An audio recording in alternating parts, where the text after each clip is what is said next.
Career গাইডে স্বাগত। অনেকদিন পর আবার চলে এসেছি একটা নতুন ভিডিও নিয়ে। আজকের বিষয় পশ্চিমবঙ্গের অর্থনীতি। খুব সংক্ষেপে বলার চেষ্টা করব পশ্চিমবঙ্গ অর্থনীতিটা। আগামী দিনে ইকোনমিক্স বা অর্থনীতির ওপর নিয়মিত ভিডিও আপনারা পাবেন। তো আজকের পশ্চিমবঙ্গ সম্পর্কে 10 মিনিটের মধ্যে ছোট একটা ভিডিও আপনাদের সামনে আমি তুলে ধরার চেষ্টা করছি পশ্চিমবঙ্গের অর্থনীতি নিয়ে। যাই হোক, আমাদের পশ্চিমবঙ্গ একসময় অনেক উন্নত ছিল। ভারতবর্ষের জিডিপিতে পশ্চিমবঙ্গের স্থান উপরের দিকেই ছিল, কিন্তু আজকের দিনে পেছাতে পেছাতে আমরা 6 নম্বরে চলে এসেছি। যাই হোক, কি কি ডেটা আছে, স্ট্যাটিস্টিক্স আছে, সেগুলো একটু সংক্ষেপে বলার চেষ্টা করছি। ভারতবর্ষের মধ্যে পশ্চিমবঙ্গ 6 নম্বর পজিশনে আছে নমিনাল জিডিপির দিক দিয়ে, যেটা উত্তর আমাদের মহারাষ্ট্র, তামিলনাড়ু, উত্তরপ্রদেশ, কর্ণাটক, গুজরাট এদের পরে ভারতের স্থান। যাই হোক, ভারতবর্ষের যে নমিনাল জিডিপি তার মাত্র 6.15% হলো আমাদের পশ্চিমবঙ্গ থেকে, মাত্র 6.15%। এবার যদি আমরা ভারতবর্ষের জিডিপির নিরিখে যদি আমি পশ্চিমবঙ্গের জিডিপি দেখি, তাহলে পশ্চিমবঙ্গের জিডিপির ভ্যালু বা মান হলো 20.31 লক্ষ কোটি টাকা। 20.31 লক্ষ কোটি টাকা, যেটা ইউএস ডলারে বললে 240 বিলিয়ন। 240 বিলিয়ন মার্কিন ডলার 2025-26 ফিনান্সিয়াল ইয়ারে। আবার যদি আমরা জিডিপি গ্রোথ বলি, অর্থাৎ যে প্রতি বছরে কত পার্সেন্ট করে বাড়ছে, তাহলে পূর্বের বছরের তুলনায় পশ্চিমবঙ্গের জিডিপি গ্রোথ রেট মোটামুটি ভালোর দিকেই বলা যায়। সেটা হলো 12%। অবশ্যই এটা নমিনাল জিডিপি। এই নমিনাল জিডিপি রিয়েল ভ্যালু, যেটা অ্যাকচুয়াল ভ্যালু, সেটা হলো 6.8%। অর্থাৎ প্রতি বছর মোটামুটি ওই 6, 6.5, 7% হারে জিডিপিটা বাড়ছে। ভারতবর্ষেও এমনই বাড়ছে, 6%, 7% করেই বাড়ছে। এবং সবচেয়ে মনে রাখতে হবে, ভারতবর্ষের অর্থনীতি হচ্ছে বিশ্বের সবচাইতে দ্রুত বর্ধনশীল অর্থনীতির মধ্যে একটি। ভারতবর্ষ লাগাতার 6%-এর ওপর বৃদ্ধি প্রতি বছর করে যাচ্ছে। এটা কিন্তু একটা বিষয়, যেখানে অন্যান্য দেশ মানে 3%, 4%-এর বেশি পাচ্ছে না। এমনকি অনেক দেশ আছে ডেভেলপ দেশ, তারা 1%-এরও পাচ্ছে না। ভারতবর্ষ লাগাতার 6%-এর উপরে গ্রোথ রেটটা রেখে দিয়েছে, এত বড় একটা দেশ। তা সত্যি ভাববার বিষয়। এরপরে যদি আমি বলি যে পিপিপি অর্থাৎ পারচেজিং পাওয়ার প্যারিটির দিক দিয়ে, সেক্ষেত্রে পশ্চিমবঙ্গের জিডিপি যদি বলি 92.31 লক্ষ কোটি টাকা, 92.3 লাখ কোটি টাকা। এবং এটা ইউএস ডলারে বললে 1.1 ট্রিলিয়ন, যা মোটামুটি পশ্চিমবঙ্গে এটা দেখে বোঝা যায় যে পারচেজিং পাওয়ার প্যারিটির দিক দিয়ে পশ্চিমবঙ্গে তুলনামূলক সব জিনিসের দাম সস্তা। সেই কারণে পারচেজিং পাওয়ার প্যারিটির দিক দিয়ে পশ্চিমবঙ্গে কিন্তু একটা ভালো পজিশনে আছে। এবার যদি বলি আমরা যে পার ক্যাপিটা ইনকাম অর্থাৎ মাথা পিছু আয়, সেটা দিয়ে দেখলে দেখা যায় যে পশ্চিমবঙ্গের মানুষের মাথা পিছু আয় মাত্র 2,04,781 ইন্ডিয়ান রুপি, আইএনআর, অর্থাৎ যেটা ইউএস ডলারে বলে 400 মার্কিন ডলার। অর্থাৎ পশ্চিমবঙ্গে মানুষের মাথা পিছু আয় অনেকটাই কম। এবং এর র্যাঙ্ক হচ্ছে 21, অর্থাৎ 21তম। মানে কত কম, আপনারা ভাবুন কত কম। 21 নম্বর পজিশনে মাথা পিছু আয়। অর্থাৎ আমাদেরকে ইনকাম করতেই হবে, অ্যাক্টিভ ইনকাম না পারি প্যাসিভ ইনকাম করতে হবে। হ্যাঁ, তবেই কিন্তু মানুষের কাছে যদি মানুষ যদি ইনকাম না করে, তাহলে কিন্তু অর্থনীতি আগায় না। অর্থাৎ ইনকাম অর্থাৎ প্রোডাকশন করতেই হবে, উৎপাদনমুখী হতেই হবে। ঠিক আছে, সেটা বিভিন্ন ভাবে হতে পারে, সেবার মাধ্যমে হতে পারে, কলকারখানায় হতে পারে, এগ্রিকালচারের উৎপাদন হতে পারে। যে যে সেক্টরে আছে সেই সেক্টরে বেস্ট দেওয়ার চেষ্টা করতে হবে, তবেই কিন্তু আমরা অর্থনীতিতে এগিয়ে যাব, এবং অবশ্যই সৎভাবে। এবার যদি আমরা পার ক্যাপিটা ইনকামের পর যদি আমরা ইনফ্লেশন ইনফ্লেশন অর্থাৎ মূল্য বৃদ্ধি মানটা দেখি, তাহলে 3.63%, 3.63% 2025 সালে 3.63%, অর্থাৎ মোটামুটি সন্তোষজনক। খুব বেশি আমাদের ইনফ্লেশন হয়নি পশ্চিমবঙ্গে। মোটামুটি 4%-এর নিচে থাকলে ইনফ্লেশনটা বলা যেতে পারে যে নিয়ন্ত্রণের মধ্যে আছে। তো সেই 4%-এর নিচে আছে, মানে সেই তুলনায় মূল্যবৃদ্ধি হয়নি, অর্থাৎ এটা কিন্তু একটা ভালো দিক। এরপর যদি আমরা, এটা অবশ্য সিপিআই অর্থাৎ কনজিউমার প্রাইস ইন্ডেক্সে, হিউম্যান ডেভেলপমেন্ট ইন্ডেক্স যদি বলি, মানব সম্পদ উন্নয়ন, সেখানে কিন্তু স্কোর 0.661, মোটামুটি মাঝামাঝি থেকে একটু বেশি, 0.661। এটা আমরা জানি স্ক্যান্ডিনেভিয়ান কান্ট্রি যেগুলো, Finland, Sweden, Norway, Denmark, Switzerland, Iceland, এই যে দেশগুলো আছে, তাদের কিন্তু হিউম্যান ডেভেলপমেন্ট ইন্ডেক্স সবসময় 9, 9.5, 8.5, 8 এর উপরে থাকে। অর্থাৎ এই সমস্ত কান্ট্রি, তারা কিন্তু হিউম্যান ডেভেলপমেন্ট ইন্ডেক্স অর্থাৎ মানব সম্পদ উন্নয়নের দিকটা অনেকটা আগিয়ে রেখেছে। এর প্রধান একটা কারণ হচ্ছে সেখানে জনসংখ্যাটা তুলনামূলক অনেক কম। সাধারণত 3টে বিষয়ের ওপর এই হিউম্যান ডেভেলপমেন্ট ইন্ডেক্সটা নির্ভর করে। একটা হলো এডুকেশন বা শিক্ষা, আর একটা হলো লাইফ স্প্যান অর্থাৎ তার জীবন কি বলবো কতদিন বাঁচছে, আর একটা হলো পার ক্যাপিটা ইনকাম অর্থাৎ মাথাপিছু আয় কত। এই হলো 3টে বিষয়। এছাড়াও আরো অনেক বিষয় আছে, কিন্তু এই 3টে বিষয় প্রধান। এরপরে যদি পরের পয়েন্ট বলি, আনএমপ্লয়মেন্ট, সেখানে আনএমপ্লয়মেন্ট খাতায় কলমে দেখাচ্ছে 3.4%, কিন্তু 2021-22 সালে পশ্চিমবঙ্গে আমরা বাস করি, কিন্তু পশ্চিমবঙ্গে দেখতে পাচ্ছি, যেখানেই দেখছি, বিশেষ করে শিক্ষিত বেকারের সংখ্যা অনেক বেশি, অনেক বেশি। তারা তাদের এডুকেশন অনুযায়ী তারা সেই কাজটা পায় না। সেক্ষেত্রে বলা যেতে পারে তারা এক এক প্রকার বেকার। হুম তো তাদের যোগ্যতা অনুযায়ী কাজ না পেলে সেইটাকে আমরা বলবো বেকার। কিন্তু ওই যে চাহক একটা কাজ করছে, তার মানে সে বেকার, মানে বেকার নয়, এই ধারণাটা ঠিক নয় কিন্তু। অর্থাৎ তাদের প্রত্যেকটা মানুষের তার একটা ডিগনিটি আছে, হ্যাঁ, সেই ডিগনিটি অর্থাৎ তার যে সম্মান, সেই প্রাপ্য সম্মান, সেই অনুযায়ী যদি না কাজ পায়, তাহলে সেটা কিভাবে বলা যেতে পারে যে সে এমপ্লয় করছে বা চাকরি করছে। যাই হোক, এরপরে যদি আমি পরের পয়েন্টে চলে যাই, তাহলে সেক্টর অনুযায়ী যদি বলি, যে 3টে সেক্টর, একটা হচ্ছে এগ্রিকালচার, ইন্ডাস্ট্রি আর সার্ভিস সেক্টর, সেইখানে যদি এই যে জিডিপি, নমিনাল জিডিপি, সেই নমিনাল জিডিপি কত পার্সেন্ট শেয়ার এই সমস্ত 3টে সেক্টর তারা দখল করছে বা এই সেক্টরগুলো থেকে আসছে, তাহলে প্রথমেই যদি বলি এগ্রিকালচার সেক্টর, সেখানে 17.77%, অর্থাৎ প্রায় 18% জিডিপিতে যোগদান করছে এগ্রিকালচার সেক্টর অর্থাৎ কৃষি ক্ষেত্র। কিন্তু মনে রাখতে হবে, পশ্চিমবঙ্গের জনসংখ্যা প্রায় 10 কোটি, 10 কোটির উপরে হয়ে গেছে এখন, ঠিক আছে। 2011 সালের আদমশুমারি অনুযায়ী অবশ্য 9 কোটি 13 লক্ষ মতো ছিল, সেটা এখনো 10 কোটি ছাড়িয়ে গেছে।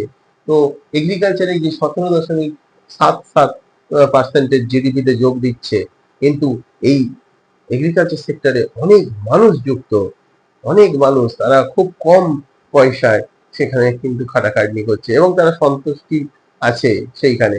এবং কৃষকরাই কিন্তু আমাদের বলতে হয় ধারক এবং বাহক। কৃষক না থাকলে কোনো সেক্টরেই চলতে পারবে না, ঠিক আছে। তো কৃষক হলো আমাদের চালিকা শক্তি, তাই কৃষিকে বাঁচিয়ে রাখতেই হবে। সে যতই যোগদান কম করুক জিডিপিতে 17%, এখানে অনেক মানুষ জড়িত আছে, তাই কৃষিকে আমাদের বাঁচাতেই হবে। এবং উন্নত বীজ, উন্নত পদ্ধতি, জৈব পদ্ধতি, এই সমস্ত জিনিসগুলো করে কৃষকদেরকে বাঁচাতে হবে। সারে ভর্তুকি দিয়ে, বিভিন্ন রকম লোন গুলো যেগুলো আছে, সেই লোন গুলোকে মানে ছাড় দিয়ে কৃষকদেরকে বাঁচাতেই হবে। কারণ কৃষক না বাঁচলে সমাজ বাঁচবে না, আমরা বাঁচবো না। তাই আমাদের জন্য, আমাদের বাঁচানোর জন্য কৃষকদের বাঁচাতে হবে, এই এগ্রিকালচারকে বাঁচাতে হবে। পরেরটা সেক্টর যেটা হলো ইন্ডাস্ট্রি সেক্টর, সেটা প্রায় 27%, অর্থাৎ 26.93%। এই 27% আসছে এই ইন্ডাস্ট্রি থেকে বা শিল্প থেকে, ক্ষেত্র থেকে জিডিপিতে যোগদান করছে। আর 50%-এর বেশি, 55.30% এই সার্ভিস সেক্টর বা সেবামূলক কাজ, যেগুলো কি এই শিক্ষা বা গণপরিবহন, ট্রেন, বাস, যে সমস্ত মেট্রো, সেগুলো গণপরিবহন হতে পারে, বা ব্যাংকিং সেক্টর হতে পারে, বিভিন্ন রকম কুরিয়ার সার্ভিসের মাধ্যমে যে সমস্ত জিনিসগুলো দেওয়া হচ্ছে সেইগুলো হতে পারে, সেলুন করা, সেখান থেকে যে সমস্ত বড় বড় সেলুন সেইখান থেকে হতে পারে, বা আরো যে সমস্ত সেবামূলক, যেখানে কোনো মানে টাকাটা দেওয়া হয় কিন্তু তারা কোনো গুডস দেয় না, তারা পরিষেবা দেয়, সেই সেবাগুলো হচ্ছে সার্ভিস সেক্টর। সেখান থেকে কিন্তু ম্যাক্সিমাম টাকাটা, অর্থাৎ জিডিপিতে বেশি কিন্তু এখানে যোগদান করছে, অর্থাৎ 55.30। আস্তে আস্তে কিন্তু এই যে এগ্রিকালচার থেকে, যেহেতু সেখানে আহ আস্তে আস্তে তাদের রুজি রোজগার সেইভাবে হচ্ছে না, তাই এগ্রিকালচার থেকে মানুষ কিন্তু শিফট হয়ে যাচ্ছে, বেশিরভাগ মানুষ আর কি সার্ভিস সেক্টরের সাথে আসতে চাইছে। তাই সার্ভিস সেক্টরে কিন্তু আস্তে আস্তে বাড়ছে, আর এগ্রিকালচার কিন্তু আস্তে আস্তে কমছে। এরপর যদি আমরা পপুলেশন বিলো পভার্টি লাইন, অর্থাৎ দারিদ্র সীমার নিচে কত মানুষ বাস করে, সেটা কিন্তু 8.60%। 8.60% মানে 10 কোটির মধ্যে যদি 8.60%, মানে একটা ভালো বড় সড়ো মানুষ কিন্তু এখনো বিলো পভার্টি লাইন, অর্থাৎ দারিদ্র সীমার নিচে বাস করছে। এটা কিন্তু খুব লজ্জার বিষয়। আজকে অনেক সরকার, এর আগে অনেক সরকার ছিল, কংগ্রেস ছিল, তারপরে বামফ্রন্ট এলো, তারপরে পশ্চিমবঙ্গে এখন বর্তমানে তৃণমূল সরকার, তৃণমূল পার্টির সরকার 15 বছর চলছে, তা সত্ত্বেও এখনো 8.60% মানে বিলো পভার্টি লাইনের মধ্যে আছে। যাই হোক, এগুলো রাজনীতির বিষয় নয়, কিন্তু আমাদের সরকারের অনেক দোষ গুণ ভালো মন্দ থাকতে পারে, এগুলো বলতে হয়। তো আশা করব এর পরবর্তীকালে এরা যদি ক্ষমতায় আসে, যে সরকারই আসুক না কেন, তারা সবসময় যেন এটাকে কমানোর চিন্তা ভাবনা করে, দান দক্ষিণা করে নয়, মানুষকে সরি প্রকৃত কাজকর্ম দিয়ে, তাদের ন্যায্য অধিকার দিয়ে, শিক্ষিত সমাজকে চাকরি দিয়ে, যারা দক্ষ, তারা তাদের মেধা অনুযায়ী কাজকর্ম যদি পায়, তাহলে কিন্তু এইগুলো, এই জিনিসগুলো কমবে। আগামী দিনে যাতে এইগুলো কমে, সেই আশা রাখছি। এবং আমাদের বিলো পভার্টি লাইনে 15 নম্বর পজিশনে আছে। ভাবা যায়, পশ্চিমবঙ্গের মতো রাজ্য, বড় রাজ্য, তারা 15 নম্বর পজিশনে আছে 2022-23-এর ডেটা, তারপরে আর ডেটা পাওয়া যায়নি। এরপরে যদি গভর্নমেন্ট এড বা আমরা যদি বলি যে যে ঋণ, গভর্নমেন্ট ঋণ, সেটা কিন্তু অনেকটা বেশি। যে GSDP, gross state domestic production, অর্থাৎ যে স্টেট যা এই 20.31 লক্ষ টাকা, তার 37.98% তারা ডেট, অর্থাৎ ঋণ আছে।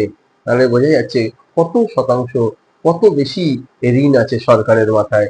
সাধারণত দেখা যায় যে 30%-এর বেশি যদি, যে নমিনাল জিডিপি একটা রাজ্যের বা একটা দেশের, যাই হোক, 30%-এর বেশি হয়ে গেলে চালানো মুশকিল হয়ে যায়। সেখানে দেখা যাচ্ছে যে পশ্চিমবঙ্গের যে ডেট, অর্থাৎ ঋণ, সেটা তার নমিনাল জিডিপির 37.98%। এটা কখনোই কাম্য নয়। সরকারকে সবসময় লক্ষ্য রাখতে হবে যে এই যে গভর্নমেন্ট ডেট, এটাকে সবসময় 30-এর মধ্যে রাখার, 30-এর নিচে নামিয়ে রাখার, যত কম হবে তত ভালো। কিন্তু আস্তে আস্তে এটা বেড়েই চলেছে, আমাদের দুর্ভাগ্য।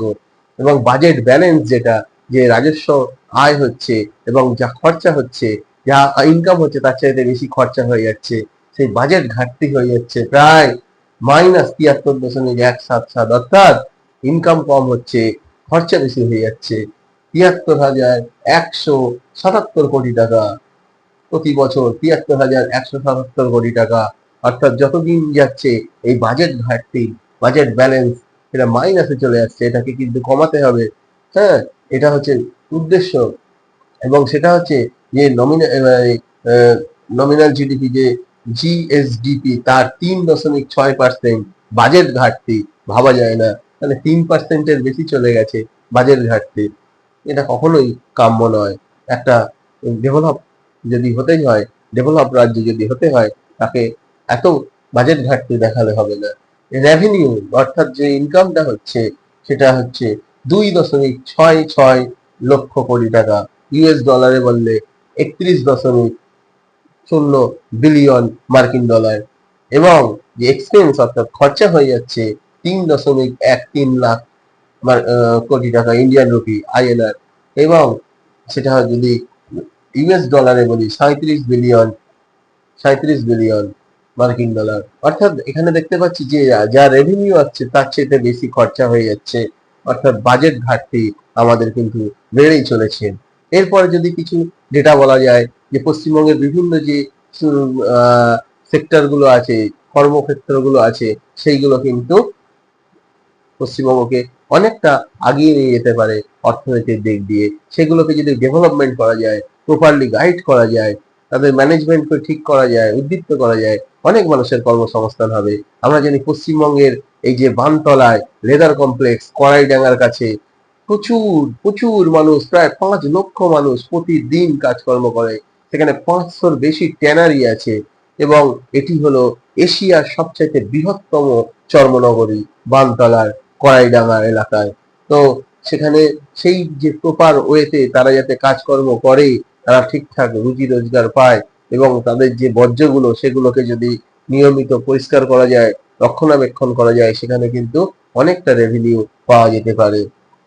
এছাড়া খড়গপুরের বিদ্যাসাগর ইন্ডাস্ট্রিয়াল পার্কে টাটা হিটাচির কারখানা, এবং এই খড়গপুর এলাকায় প্রচুর লৌহ ইস্পাত নির্মাণ শিল্প, প্রচুর প্রচুর পরিমাণে কলকারখানা আছে।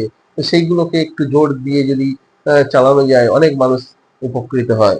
এছাড়া যে নিউ টাউনের বর্তমানে যে ফিনটেক হাব তৈরি করছে, বিভিন্ন ফিনান্সিয়াল ব্যাংক, যেমন HDFC bank, National Insurance Corporation of India Limited, হ্যাঁ, State Bank, HDFC bank, Canara bank, এই সমস্ত যে সমস্ত ফিনান্সিয়াল ব্যাংক, হ্যাঁ, সেই সমস্ত ব্যাংক সব এক জায়গায় চলে এসছে। এই ফিনটেক নিউ টাউন আমাদের বাড়ির কাছেই আছে, 10 মিনিট গেলেই হয়ে যাবে। তো এগুলো দেখলে কিন্তু ভাবতে অবাক লাগে যে এইগুলোতে যদি আগামী দিনে ভালো ভালো চালানো যায়, ভালো করে চালানো যায়, আগামী দিনে ভবিষ্যৎ কিন্তু পশ্চিমবঙ্গের ভালো, এটা বলা যেতে পারে।